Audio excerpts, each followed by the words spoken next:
आज मन नाही रोसई करने को चलो ऑनलाइन ऑर्डर करनबा आ ऑर्डर करिवार किछि समय पर घरे कला रंगर डबारे साधा लोकंक पई paneer chilli mushroom fried rice आ आमिष प्रियंक पई बिरियानी चिकेन लॉलीपॉप भली सुस्वादु खाद्य पहुंची जाए आउ खाई सारिबा परे सेही कला रंगर डबा को घरर बासन मजारे सफा करी आमे समस्ते साइति रखथांती केतेबेले काहाकू घरे खाद्य पठेइले किंबा ऑफिस को खाद्य धरी गले एमिति अनेक कामरे एई कला रंगर प्लास्टिक डबा सबु व्यवहार होइथाय किंतु आपण भी भाबुथुबे समस्ते तो एहाकू व्यवहार करछंती एथिरे नुआ कथा कोन किंतु आपण को चिंतारे पकाई पारे एई कला रंगर खाद्य डबा कहीं एथिरे खाद्य खाइबा द्वारा आम समस्त को होई पारे कैंसर सुनी आश्चर्य हेले कि जहा सुनिले ठीक सुनिले।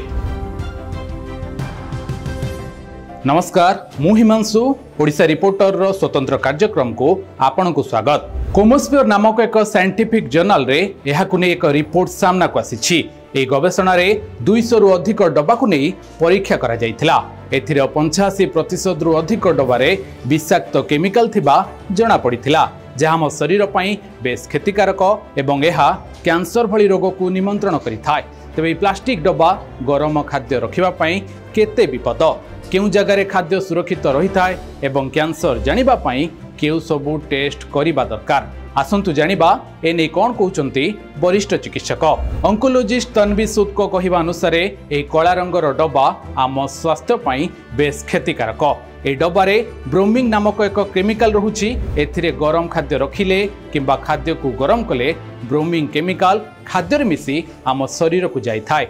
यह दीर्घ समय धरी चलिले आम शरीर रे यह कैंसर सृष्टि करि पारे। केवल कैंसर नुहे यह आम मस्तिष्क वृद्धि रे बाधा सृष्टि करबा सह शरीर हार्मोन इनबालांस भी देखा मिलता है। तेणु यह पुनर्व्यवहार करबा आदौ उचित नुहे। तेबे खाद्य को केउ जिनिस रे रखिबा दरकार जहाकु ने डाक्टर कहिसंती माटी पात्र रे खाद्य रखिबा दरकार एवं यह सह फूड ग्रीन सिलिकॉन रे भी खाद्य रखि परिबा जहा FDA अनुमति प्राप्त एवं आम शरीर पई सुरक्षित रहिछि। एथिरे खाद्य रखि परिबा एवं गरम भी करि परिबा। यह छड़ा स्टेनलेस स्टील एवं काच टिफिन किबा काच पात्र रे भी आपण खाद्य रखि परिबे। एबे आसंतु जानिबा कैंसर टेस्ट करिवे किमिति एवं आपण जानिबे केउ स्थिति रे बा केउ परिस्थिति रे आपण कैंसर भली महामारी रोगर सामना करबा को जाउछंती। 40 वर्ष परे महिला माने मेमोग्राम टेस्ट करिबा निहाती दरकार। यह छातीर एक एक्सरे होता है। यह बेस साधारण टेस्ट एवं यह सबुठी करिवार भी सुविधा भी रही।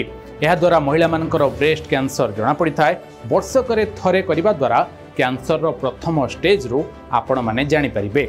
यह छड़ा सर्वाइकल कैंसर पई पास मेयर टेस्ट करिबा निहाती दरकार। यह महिला मानकर कोनोसी भी गायनोकोलॉजिस्ट करि परिबे। 30 वर्ष परे प्रति महिला 3 वर्ष रे थरे टेस्ट निहाती करिबा दरकार। 45 रु 50 वर्ष परे उभय पुरुष और महिला दूरबीन टेस्ट करिबा दरकार। यहाकू 10 वर्ष रे थरे करा जाय।